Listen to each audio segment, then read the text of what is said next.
Welcome back, YouTube. I'm here and I'm ready to show you my epic vacation. So I had the weekend off the other day and I got a new camera. Figured, you know what? It's time to show you guys how to have some fun.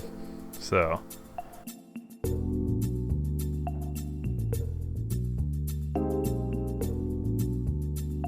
videotape's part of my adventure, and this is what I do for my great escape. I think all of us have an escape, or at least probably should. Sort of a place we like to go, maybe people we like to see, just escape the everyday life for a little bit. For me, it's Minnesota. I love being here. I love being in nature. I love just chilling on the water, kayaking. Really at peace when I'm in Minnesota. So for anyone who wants to know where this beautiful place is, this is near Ottertail County. There's a lot of good lakes up here. There's some good people. Some of the locals will know where Zorba's is. That's the place where you need to go to get some pizza. The fishing's great. I was unable to record some of the fish I wanted to, but next time I go up there, I have some better ideas how I can get some footage of the fish.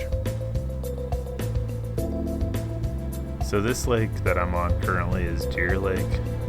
There's a river that comes into Deer Lake that's coming out of Ottertail, and then there's a river that leaves the lake and eventually heads to a mill. You'll see the mill later in the video. It's pretty awesome.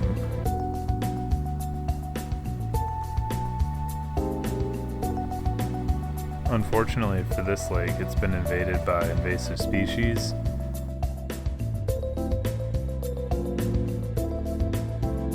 Specifically the zebra mussel. So the zebra mussel actually, you can find them. They like to stick on logs. They'll stick on docks. They're a real nuisance, but they do make the water clearer. They can, I think the specs are 2 liters an hour, or maybe a day per mussel.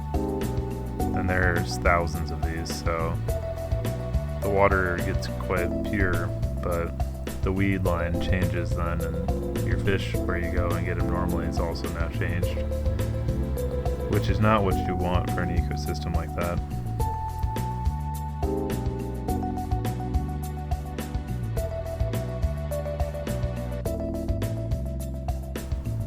Now when I went up there, it's already quite cold. It's probably 67 degrees for the water right now.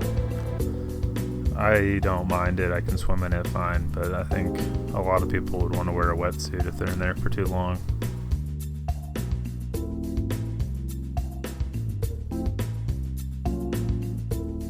I've been coming to this same lake since I was a little kid. Used to spend my summers up here. Just about as good as it gets.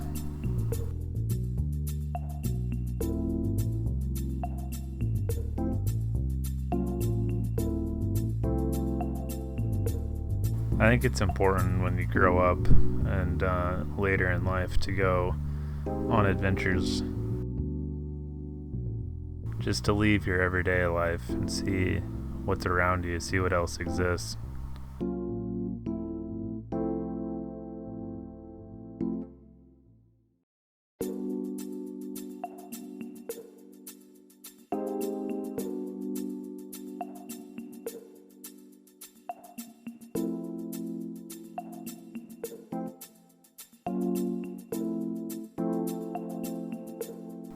Now the depth of this lake varies. Some places it's only a few feet, but the deeper parts go down to about 20 or 30 feet.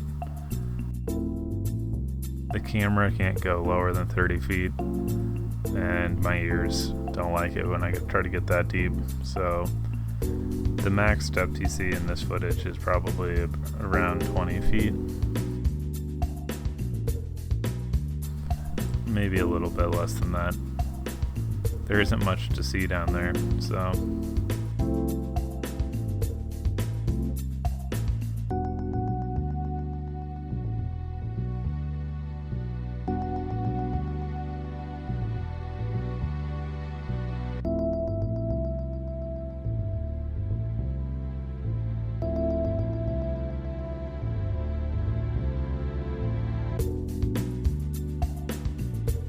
Most of the bottom is sand or weeds, which makes it pretty easy to walk in, especially if you don't mind a little bit of muck from mud every once in a while. When I'm in Minnesota, I like to kayak daily. I usually do a morning kayaking route, and then at night, right before sunset, I like to do one last kayak and swim every time. The fish are in great abundance. Bluegill are very common, especially right off the dock. The size has been a little bit low this year, but the crappie have been well. And so have the northern, actually. Haven't tried to intentionally catch them, but there's plenty of them in the lake this year.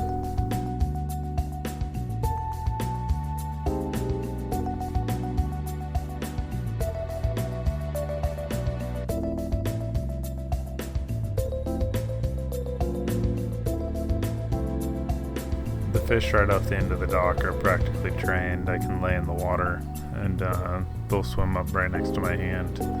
I can actually reach out and touch them, and sometimes they don't even swim away. So they're pretty tame right there.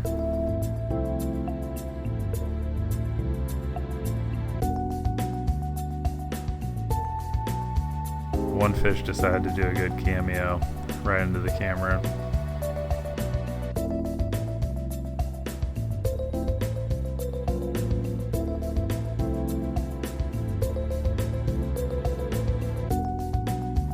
Nothing gets better than that view.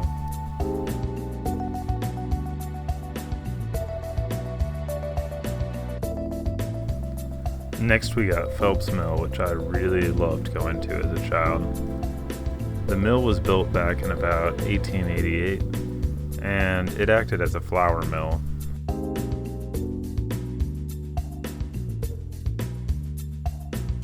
One cool fact is the mill was built and designed without blueprints, and the guy ended up just keeping all of the plans in his head. I have an engineering background myself and found this extremely interesting, and it's hard to imagine how everything used to run. The mill has seen better days, but it's been fixed up recently. People have been coming here for years, so there's signatures all over the wall. In its height, this mill produced around 70 barrels of flour a day. Unfortunately, even though it was super successful for about 7 years, electricity eventually took over and the mill was not used. I can just imagine, though, this place was churning.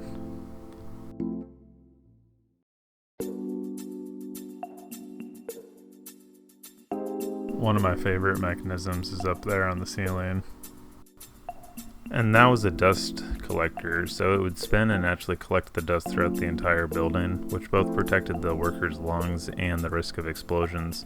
Really cool technology. And the water still flows across the dam pretty well, even to this day. Since then, it's become like a good tourist attraction. It's a great place to go for a picnic. And yearly they have a festival that's really entertaining to go to. In my mind, it's a historical landmark, and it is, according to the state as well. It's definitely worth visiting if you're in the area.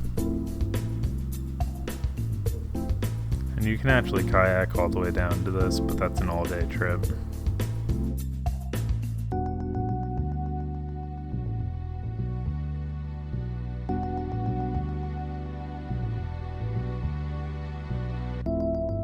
So another thing I love doing is skiing. So on this day I decided to go for a quick ski trip, even though the weather was not allowing it. If you look carefully here, you can actually see a pretty big bird. I think it's a heron, decides to fly off. They're pretty common in the region, but there's been a lot more eagle activity recently.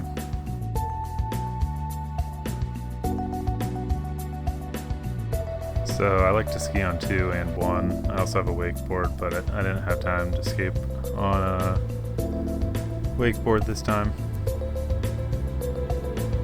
One of my favorite things to do is try to do jumps.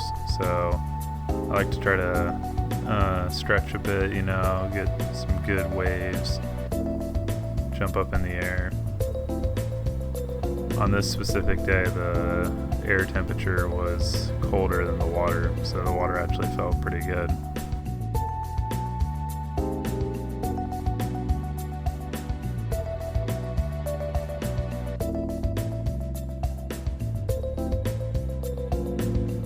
I think here's where I get one of my bigger jumps in. Not quite.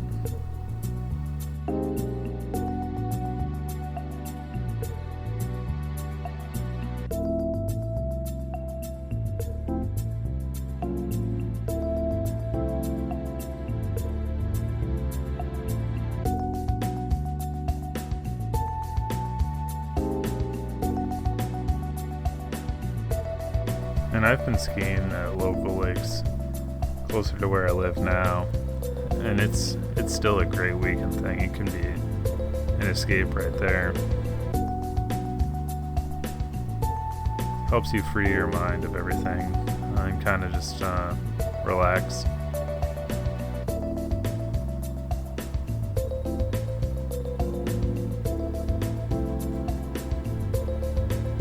I also like to ski on one ski, as you'll be seeing soon.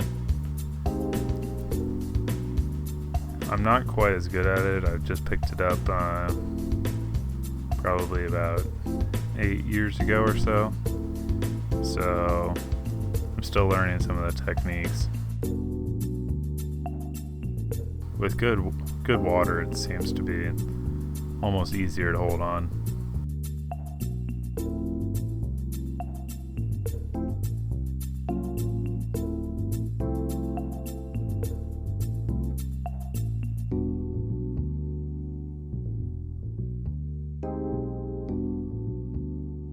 The spray of the tail always was just blinding me, trying to knock my contacts out of my eyes.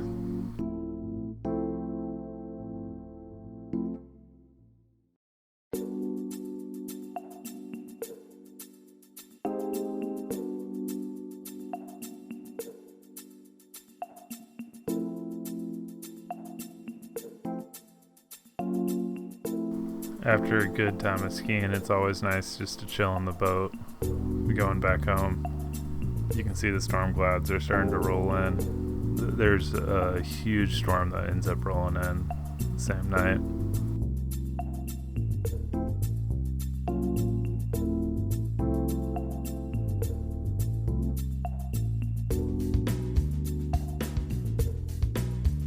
So here's the start of the storm.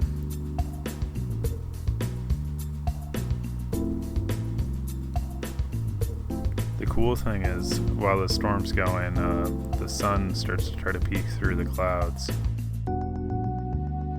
It's really difficult to try to explain, but the wind was so loud, it was deafening, and the water was raining down almost sideways with the wind.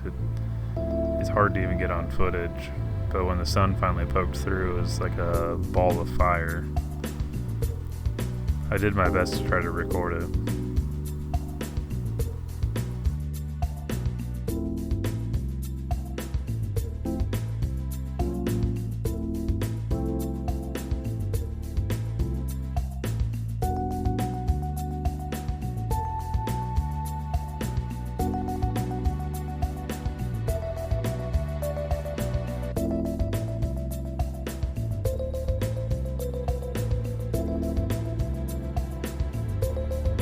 You can see here that the sun's starting to get out behind the clouds right here.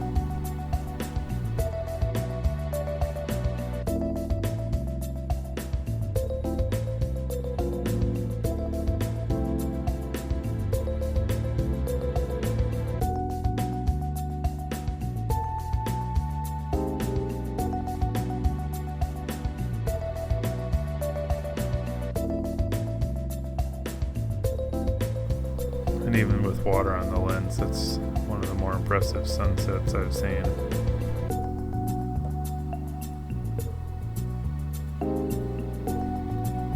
The next day was very cold. It was still very stormy. It's hard to see, but the wind was coming in very strong. Well, anyways, I'm happy to be back on YouTube a little bit more. I went paddleboarding for one last time, and I hope to release some more content now that I have this cool camera. If anybody has any ideas or wants to see any other adventures, I travel quite frequently, so I'm trying to help record some of help record some of the adventure.